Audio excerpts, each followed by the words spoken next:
Welcome, guys. Thanks. So, welcome to our talk. This topic is titled Kernel Exploit Sample Hunting and Mining. The reason why we chose this topic is because in this era of cyber warfare, cyber criminals always use multi-level attacks to penetrate multi-layer protected network infrastructures. We often see FPT attackers manipulate zero-day Windows kernel vulnerability. So sometimes it might be surprising if we do not see this kind of zero-day kernel vulnerability used in this kind of FPT attacks. Based on our analysis of past FPT attacks, we realized that it is possible to identify the characteristics of these zero-day kernel vulnerabilities used by the FPT attackers. So, in this topic, we will focus on how to proactively discover kernel exploit samples or the potential zero-day kernel exploit. In addition to that, we will also discuss some of the evolutions of kernel exploit that could defeat the host intrusion prevention system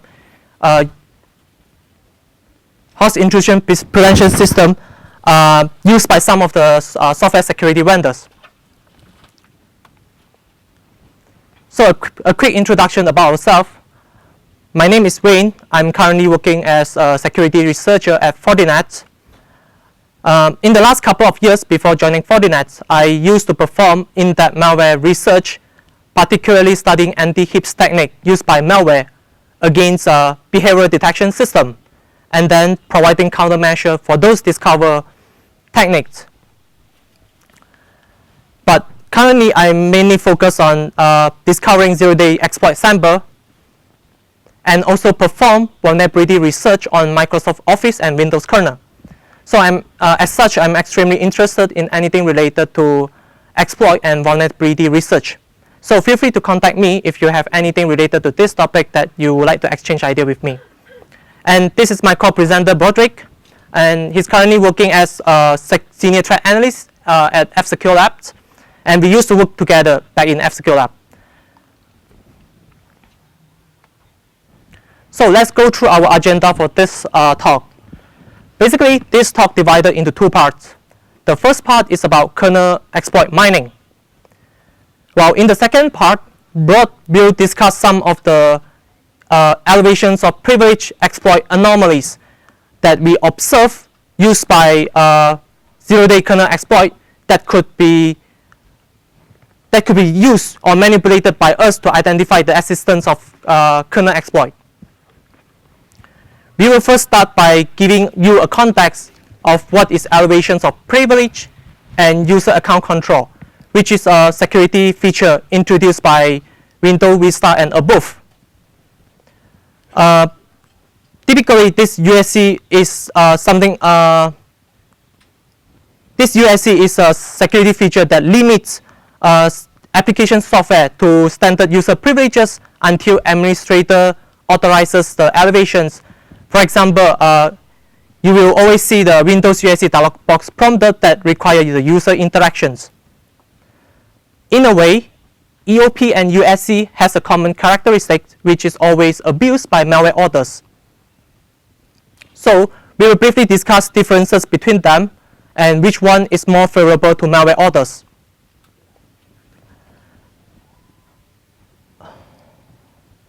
Discovering zero-day kernel vulnerability through fuzzing, black box, white box static analysis, and then developing an exploit for it is a time-consuming process. So it is not surprised to see malware authors adapt the open source kernel exploit, especially those published by security researchers. Based on the results of our kernel exploit mining methodology, we realized that most of the kernel exploit used is leveraging the classic write hardware primitive. For example, the CVE-2015-0057 published by Tavis Omandi, who is currently working as a security researcher at Google Project Zero. This vulnerability is still widely or actively used by malware authors in terms of elevating the malware process privilege. So it is necessary to understand what is write hardware primitive and then we could make use. How could we make use of this malware primitive to hunt for kernel exploit sample? The next one is one of the highlights of this talk, in which we will share our methodology for kernel exploit sample mining. Last but not least, we will also discuss some of the case studies of the current malware families that leverage EOP exploit. For this case study, I will only focus on Dyre and Despite, while you can get the details for the rest of the malware family from the white paper. So in this slide, you may have noticed that EOP seems to have more drawback compared to user account control. There is a saying, the great power comes with great responsibility. With EOP exploit, the exploit writer has no limitation at all because he is able to achieve arbitrary kernel code executions. However, there is no guarantee for the EOP exploit that the exploit writer deployed is 100% reliable and stable. With a single bit of instability, it could easily cause system crashes like the infamous blue screen of death. Even though it is a golden rule of thumb for exploit writer to write a reliable exploit, in reality, it is very challenging to achieve that. That's the reason why we have been observing the transition from EOP exploit to USC bypass technique, simply because the USC bypass technique is purely implemented in user mode code. So, at least it wouldn't cause system crashes in the event of program error.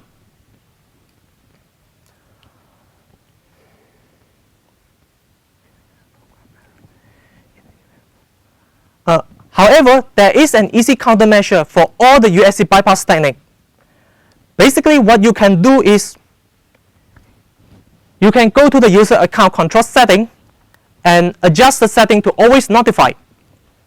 After that, regardless of any USC bypass technique that you use or the malware deployed, the user will always receive this Windows USC bypass, Windows USC dialog box prompted. So at least it wouldn't, at least it gives the user a chance to deny the operation and stop the malware. Unfortunately, this setting is not set by default on Windows, and it is very unlikely for the user to adjust to this setting because user might think that it might be too annoying to get too many Windows prompts whenever the user trying to execute some program that require administrator privilege. However, based on my own experience, it is not as bad as you expected because Microsoft has done a great job in making this security feature less invasive. So it is strongly recommended to enable this security feature immediately right after this talk. Having said that, the EOP exploits provide full system privilege. It means the exploit process will be running as a system integrity level. While for the USC bypass technique, it provides an administrator privilege, which is a high integrity level. So in a nutshell, we can say that EOP exploit is more powerful as compared to USC bypass technique. That's also the reason why we have been observing a lot of malware families adapting the EOP exploit, particularly those open source ones with reliable success rate. But in fact, to improve malware's reliability, malware authors started to adapt both of these elevation methods at the same time, depending on the current user permissions. Basically, based on this simple flowchart, if the current user is not running as an administrator account, the EOP exploit will be deployed first. Otherwise, the integrity level of the malware process will be determined instead. A low or medium integrity level is a typical integrity level used by standard Windows applications that indicates it does not have sufficient privileges whenever the program trying to access to some of the restricted resources. If that is the case, the USC bypass technique will be deployed instead. In the event of unsuccessful USC bypass technique being deployed, the EOP exploit will be triggered instead before the main payload is executed. keep in mind that these two branches pointed by the arrow will only be taken if the current user is administrator. In other words, the USE bypass technique is applicable to administrator account only. So that's the reason why the malware orders adapt both of these elevation methods at the same time to improve its reliability and success rate of elevating the malware process privilege. So what is write malware primitive? I believe some of you guys might already know what is write malware primitive. Because we want to give a context to other fellow to understand the kernel exploit mining methodology that we are going to introduce later, it is necessary to discuss a bit what is write malware primitive. So I will go through this very quickly. Basically, write malware primitive is a most commonly used vector. It is a simple and most straightforward kernel exploitation technique which is widely used by exploit writer. Essentially, it allows an exploit writer to store a specific value to a specific kernel pointer address. For example, and the classic target for write malware primitive scenario is how dispatch table exploited by NTOS kernel. And generally, a traditional kernel exploit could be constructed using 3 simple steps. First, the exploit writer could prepare a user mode buffer to store the shellcode. If there is an arbitrary write kernel vulnerability exists, the exploit writer could use a write malware approach to override the how dispatch table with the shellcode address that it obtained in the first step. After that, in order to trigger the shellcode from the kernel mode, the exploit writer could call anti-query interval profile functions in order to redirect the code execution to the prepared shellcodes in the exploit program. Obviously, write malware primitive is the simplest form of kernel exploitation technique, but it has its own limitation as well. Thanks to supervisor mode execution prevention and supervisor mode access prevention technology introduced by Intel since Windows 8 and above. Basically, machine with SMAP enable does not allow user mode memory execution from kernel mode code. If you still recall from the previous slide, it effectively means that the third step where the exploit writer trying to trigger the user mode shellcode from the kernel mode code is no longer possible starting on Windows 8 and above. However, in the security world, security researchers always come out with workaround to tackle the issue that they encounter, and there is no exception for SMAP as well. There are various known techniques to bypass SMAP, and one of the good examples is demonstrated by NetForce exploit in CVE-2015-0058. But in my own opinion, there is a more generic method to bypass SMAP, which is in which the exploit writer could allocate a kernel mode executable buffer, replacing the user mode buffer storing the shellcode, which is well explained by Alex NSQ kernel heap function technique. But keep in mind that Alex technique can only work until Windows 8.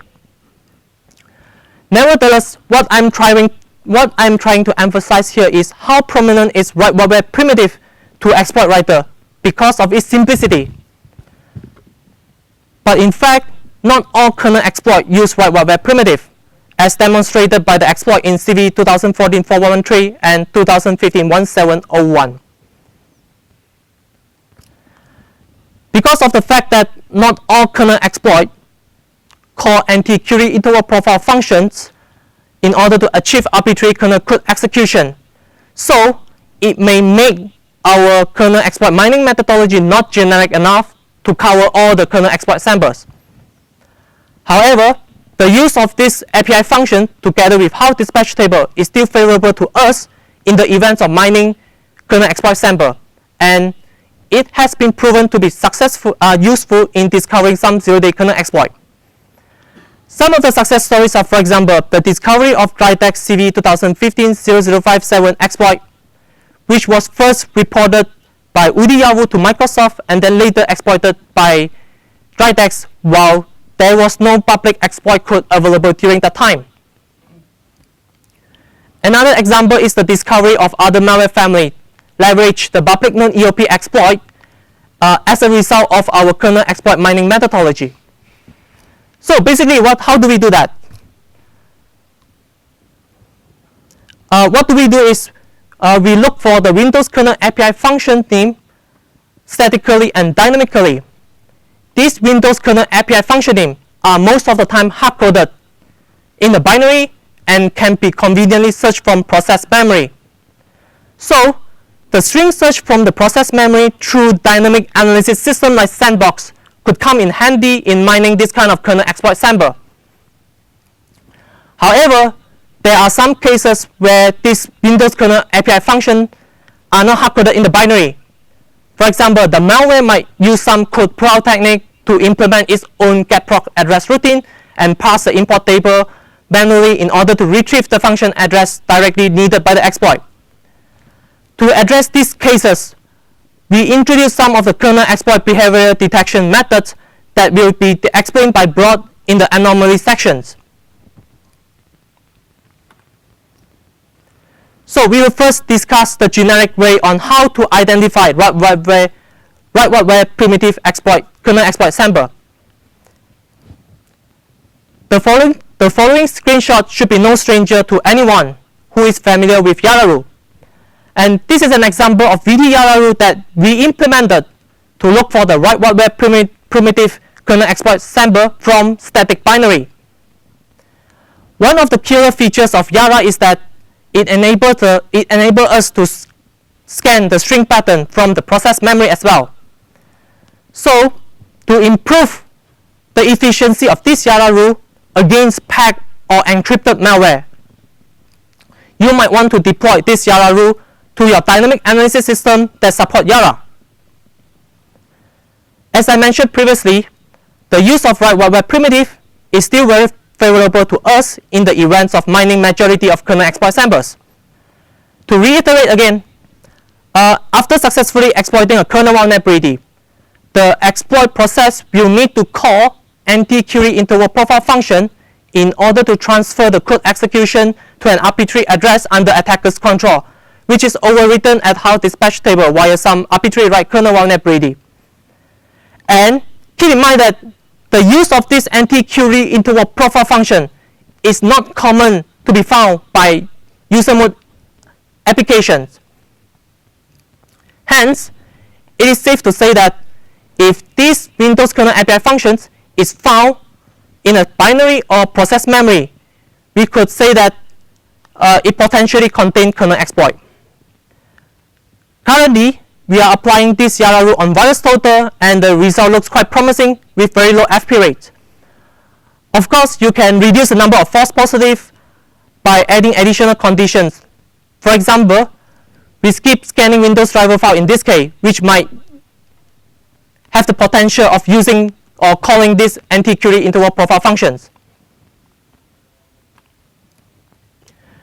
To recap, not all kernel exploit use right-wide primitive. So, how can we deal with these other exceptional cases?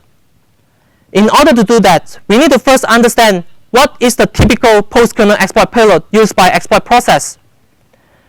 Traditionally, after exploiting a kernel vulnerability, an exploit process will typically elevate itself to system privilege through token stealing. In other words, we could take advantage of the token stealing payload operations. And these token stealing operations could be summarized in 3 simple steps. First, the exploit process could get the eProcess structure of the system process with process ID equals 4 and subsequently obtain its corresponding access token address. And after that, the exploit process will get the eProcess structure of itself and then replace its access token address with the system access token. As a result of this token replacement, the exploit process will contain the same access level as a system process, which is a full system privilege. Traditionally, all of these steps are implemented in pure assembly code that would require some constant offset to be used to find the actual access token address, which is one of the fields from the eProcess structure, and also traversing the active process list to find the system process and also retrieving other type of hard-coded information. But The kernel exploit these days would use documented Windows kernel API functions to implement or perform all these steps to improve its resilience and portability. This is an example of a privilege elevation payload routine taken from modern exploit. Obviously, it looks cleaner and more portable. Basically, what these two pieces of code trying to do here is that it first try to call the documented Windows kernel API functions called PS lookup process by process ID.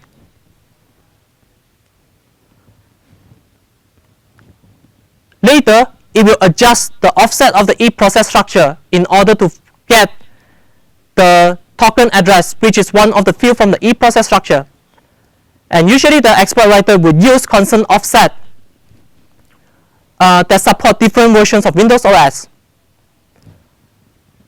Alternatively, from the screenshot on the right hand side, a more elegant approach would be calling PS reference primary tokens API functions with the E process structure as its first input parameter that can conveniently retrieve the token address for the respective exploit process and the system process. After the token address has been determined, the exploit process will change its access token with the system access token to achieve elevations of privilege. Hence, we introduced the second Yara rule to detect the subset of the kernel exploit sample that do not leverage write-word primitive. In this rule, we take advantage of the token stealing operations that will call the documented Windows kernel API functions like PS lookup process by process ID and anti-query system information, which is typically used by all sorts of kernel exploit to retrieve the NTOS kernel base address that would be required in parsing the actual kernel address for the respective kernel function that would be required by the exploit. Logically, this PS lookup process by process ID is not allowed to be used by any user mode application directly. So, the use of this documented Windows kernel API function by any user mode application attempting to exploit a Windows kernel vulnerability could be a good indicator for us.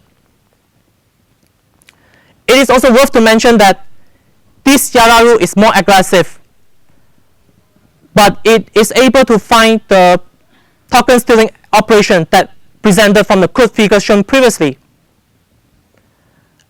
Again, additional condition can be added to this rule to make it less false positive.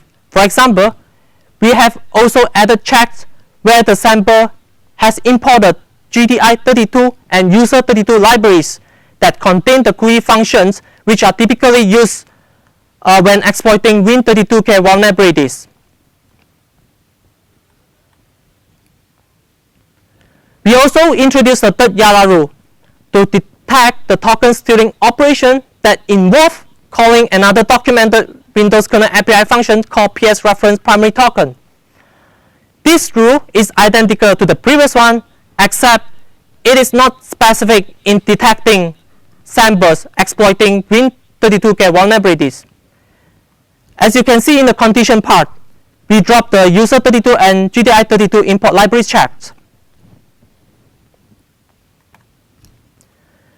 Next, we are going to talk some of the case study of the current malware family that leverage the EOP exploit. This malware family was discovered by the first Yara rule that we introduced. And the reason why we picked Broderick as one of the notable malware family that we want to discuss here is because it was the first malware family that exploits CVE-2015-0057 3 months after Microsoft patched the vulnerability in February 2015. It is also worth to mention that there was no public exploit code available during the time. So we believe that this EOP exploit could be developed by Broderick's authors through patch analysis, or they bought the EOP exploit from the underground market. Nevertheless, After the disclosures of FireEye blog posts regarding the use of EOP exploit by Dyre, we realized that the EOP exploit has been disappeared from Dyre in July 2015. Soon after that, we only discovered that Dyre has been evolved. It now supports modular architecture, in which the EOP exploit can be downloaded as a module from the CNC as Mode 5. Currently, we are actively monitoring the EOP exploit in Mode 5, but the result is quite disappointing because the EOP exploit in Mode 5 seems to be the same exploit as we first discovered back in April 2015. Dyre is one of the good examples to show how malware authors react to improve their product. As I mentioned previously, to improve the malware's reliability, Dyre also include the USC bypass technique in addition to the EOP exploit in order to elevate the malware process privilege. For Dyre, its USC bypass module can be downloaded from the CNC as Mode 4. Fortunately, it is currently exploiting a very old and known USC vulnerability, which is already patched by Microsoft. In case if you are interested, the USC vulnerability is currently exploiting is called app-compat whitelisting. The next case study is Dyre. I believe no one has heard about this malware family before because this is not a very prevalent malware family that first appeared in 2014. It was also discovered by the first Yara that we introduced. The reason why this malware family stands out from the rest of the malware family is because of its interesting post-kernel exploit payload. After exploiting a kernel vulnerability, despite malware did not elevate the malware process privilege. Instead, it used not a new technique, but rather interesting approach. So we started to ask ourselves, do we really need to elevate the privileges for the exploit process? This question seems to be answered by Cesar Cheruto in his presentations of easy local Windows kernel exploitations. In his presentation, he introduced a couple of approaches for Windows kernel exploitation, and one of his approaches suggests that exploit writer could nullify a DSCR of a security descriptor for a privileged Windows process. After that, a low or medium integrity level of the exploit process could inject its payload to a higher privileged Windows process without any restrictions. However, these approaches introduced by Cesar Cheruto require some modification to kernel data structure that could be easily detected by security software. In response to this, despite malware decided to inject code to the remote process from kernel mode. One of the biggest advantages of this approach is that there is no modification needed to the kernel data structure, and at the same time, it enables code execution under kernel mode context. Basically, how it works is that after exploiting a kernel vulnerability, the exploit process could execute an RPC injection routine from the kernel mode directly, and the responsibility of this RPC injection routine is to traverse the active process list to find the target process, which is very unlikely to be monitored by heaps, for example, SVC hosts. After the target process was found, the exploit process could inject an RPC thread to the target process in order to run the main payload. Obviously, this approach is more stealthy, and based on our testing, it is able to bypass most of the heap solution by anti-malware vendors. Interestingly, last month, Trend Micro also discovered the similar post-kernel exploit payload used by Locky, which is a notorious ransomware, in order to elevate the malware process privilege. This is a workflow of workflow of the post-kernel exploit payload used by Dyre. The Dyre malware will first exploit the vulnerability specified in CVE-2013-0057 After the Dyre malware successfully exploiting the vulnerability, it then transfers the control to kernel mode. And in the kernel mode, it will first allocate the kernel buffer via EX allocate pool. After the kernel buffer is ready, it then write and prepare an APC injection routine to the kernel buffer that it allocated previously. After that, it transfers the code execution to the kernel buffer. And as I mentioned previously, the responsibility of this APC injector routine is to enumerate and find the active SVC host process and then inject an APC thread to the target process. And finally, the APC thread will be triggered via KE insert Q APC function that will perform the final downloader or dropper routine. Next, I'm going to pass the stage to Brod to explain the EOP exploit anomalies that can be used to identify the kernel exploit. Okay, thank you, Wayne. So now I'm going to discuss those anomalies that may suggest that an elevated process is not authorized. So first is the existence of user processes that have system integrity level. According to MSDN, the processes that are started by the user acquire the integrity level of the user. Only system services are assigned system integrity level. So if we look at a normal system, so we will notice that only system services have like system integrity level, and user processes have like integrity level of the user. For example, let's say we run calculator. So it will have a medium integrity level because by default users have medium integrity level unless they are admin users that have authorized through UAC. For example, let's re-execute it again, but as administrator.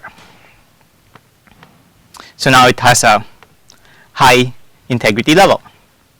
So now let us use a local kernel debugger to simulate like a malware breach the kernel mode and what it can do.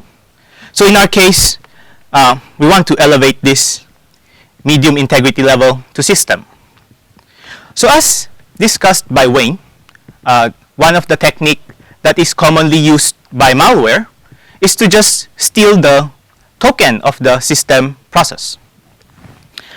But before we are able to do that, since we are not using the documented API, so we need to increment the reference count. Otherwise, we will risk blue screening the system after our process terminates. So the reference count is located at the object header. Object header of the access token. So let's see.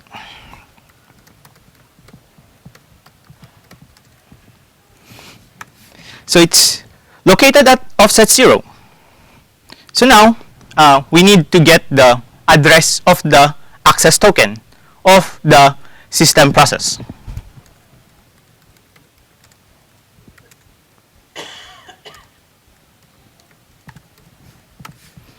So this is the access.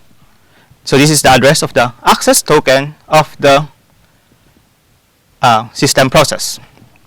So now we need to get the address of its object header.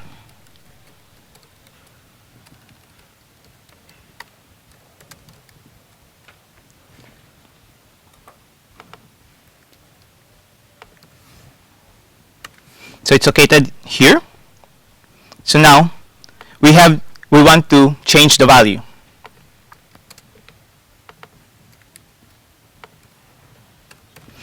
It's located at 0, so yeah, so we don't need that.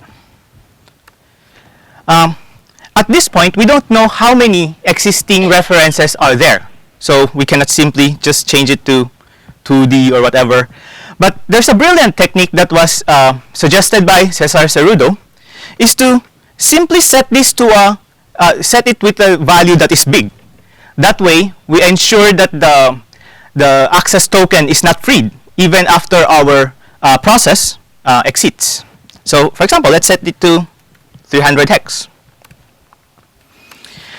So now we can replace the access token of calculator to the access token of the system process. So first we need to get the offset of the field. So it is located at the process object.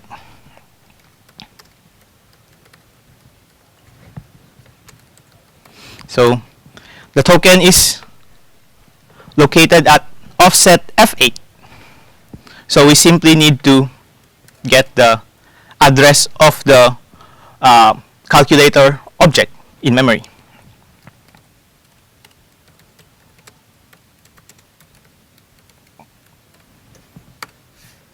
So it's here. So we want to change the token field, which is in offset F8. So we want to set it to the token of the system process.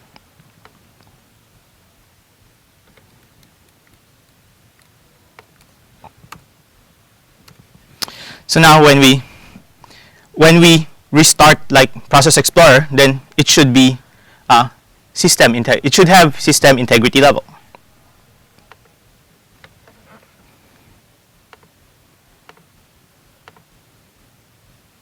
So now it has system integrity level. So what does this mean? Well, it means it shouldn't be there because obviously it's not a system service, and it is a child of Explorer.exe, so which means it's most probably launched by a user. But the problem with this is that there's no definitive way to determine whether a process is a system service or not. But of course, there are also ways to check. Like, one is the parent should not be Explorer.exe, or if it's a system service, then its parent should be services.exe. But with this approach, then we need to consider that there are processes that are started by Windows at startup. So that means that some form of whitelisting is needed. So therefore, a more generic way or a more generic check that we can a more generic check that we can use is, instead of checking the process name, we check the integrity level. So if it's system integrity, if it has system integrity level, then its parent should also have system integrity level. So for example, like a normal process like SVC host, it has a system integrity level. So its parent should also have system integrity level. So now Calc has system integrity level, but its parent, Explorer.exe, is only medium integrity level. So we have discussed like how to determine an anomaly through integrity levels. But as Wayne mentioned earlier, malware doesn't really need to elevate to a higher integrity level. There are other ways. One of them is to directly acquire the system, the necessary privileges. So let's use OLIDebug, for example, as example. So we have executed it as medium integrity level. So it wouldn't be able to, so it will only be able to access processes with medium integrity level. But now let us assume again it was able to reach kernel mode through an exploit. So it reached the kernel mode and able to acquire the SE debug privilege. The SE debug privilege is basically it basically grants a process access to all processes regardless of the integrity level. So the privileges is located at the access token.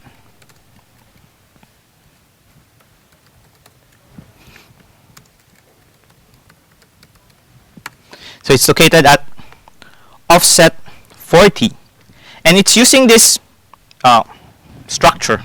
It's called SEP token privileges, and it contains this field present, which contains a value that with each bit representing the privilege. So if we quickly take a look in the privileges of Oli debug, so the present field means like what are the bits that are present, or what are the privileges that are present. For the enable field, it corresponds to which of the bits are enabled. So in this case, it's SE change notify privilege, only this one. So now we want to actually, there's a research by Cesar Cerrudo. Apparently, the present field is not being checked at all in the kernel mode. In kernel mode. So if we want, we just need to set the SE debug privilege in the enable field. So now let's get the access token of Oli debug.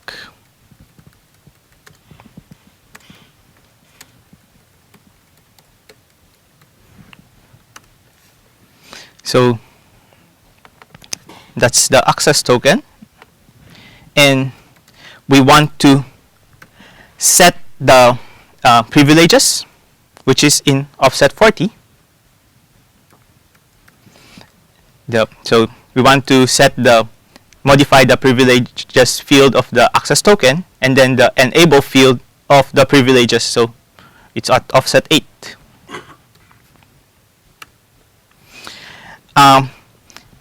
The SE debug field, SE debug privileges field is bit number 20. So that's equivalent to 100,000 hex. So in this case, we just need to OR it. So basically, that's equal to 900,000 hex. I've pre-computed it already before coming here. So now, when we go back to Oli,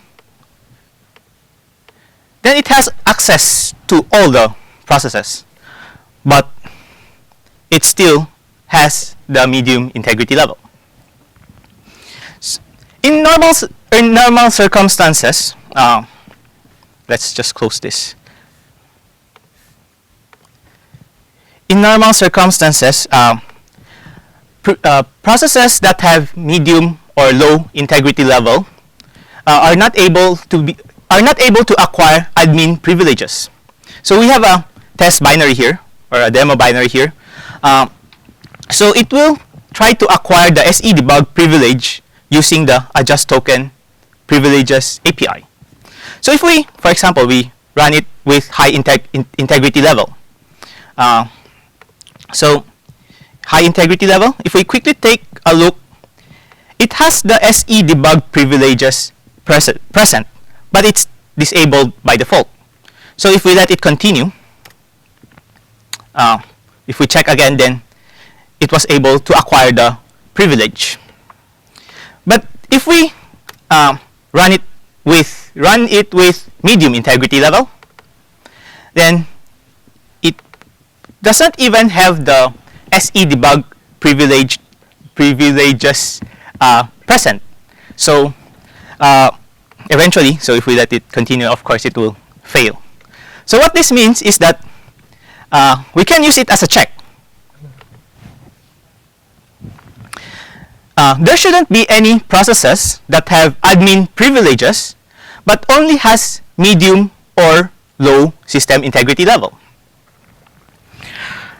Another thing that malware can do without elevating to a higher integrity level is to tamper with the protection of the target object.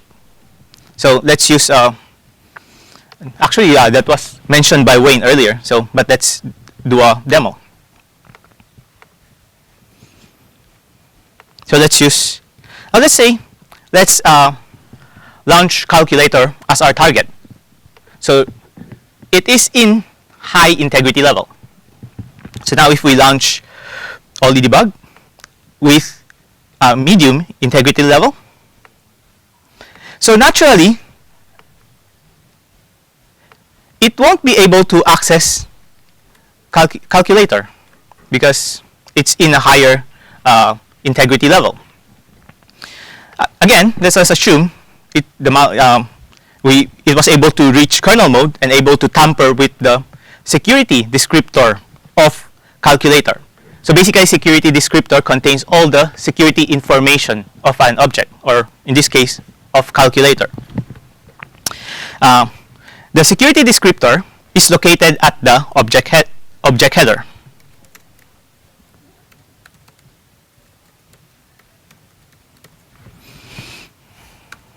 So it's located at offset 14. Yeah, according to MSDN, the security descriptor a null security descriptor practically grants everyone access to the object. So in our case, we want to set the security descriptor of our target, which is calculator.exe, to 0 or to null. So we need to get the calculator process object.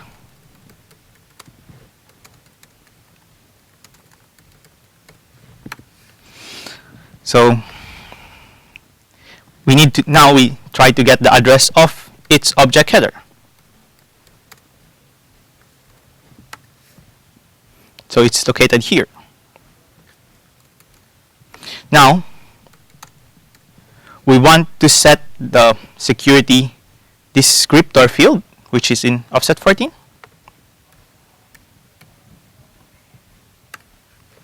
Now we set it to 0.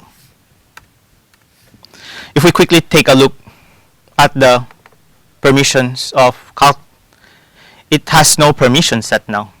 So it practically gives anyone access to it. So that means like when we come back here, we reload it, then calc is already accessible, even though it's in a higher integrity level. Where am I? So therefore, a more generic. So as a summary, malware does not need to elevate to a higher integrity level. They can just either acquire the necessary privileges, like the SE debug privilege, or it can also tamper with the secure or remove the protection from its target object. There could be other techniques that have not been discovered yet. Therefore, a more generic check is to simply check for processes trying to access objects that have higher integrity level, because that is the core of the Windows integrity mechanism. So if something is violating that one, then it means that something fishy is going on. So when anomalies exist, specifically we have elevated processes that are not authorized, it means that they were able to acquire them illegally. For example, they exploited a vulnerability, a kernel vulnerability. So this means that the process of finding these processes also assists in the hunting process.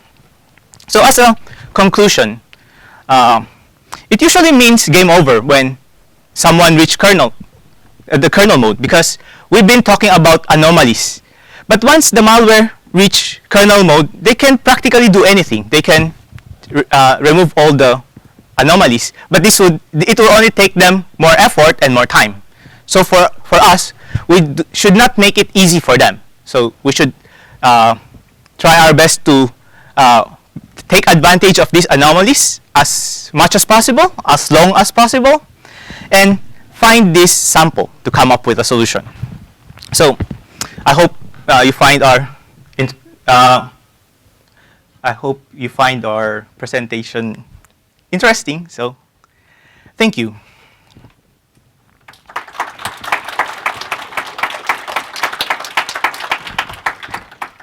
Thank you all. Any questions for Wayne and Broderick? Is that clear?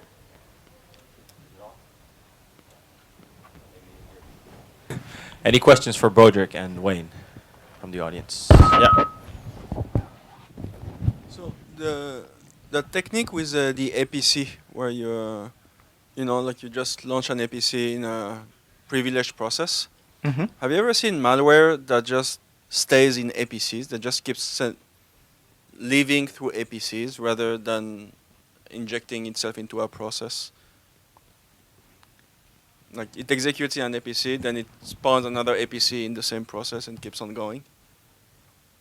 That is an interesting idea, but we haven't encountered any, at least based on my knowledge, I haven't encountered any real-world malware that are doing this at this moment.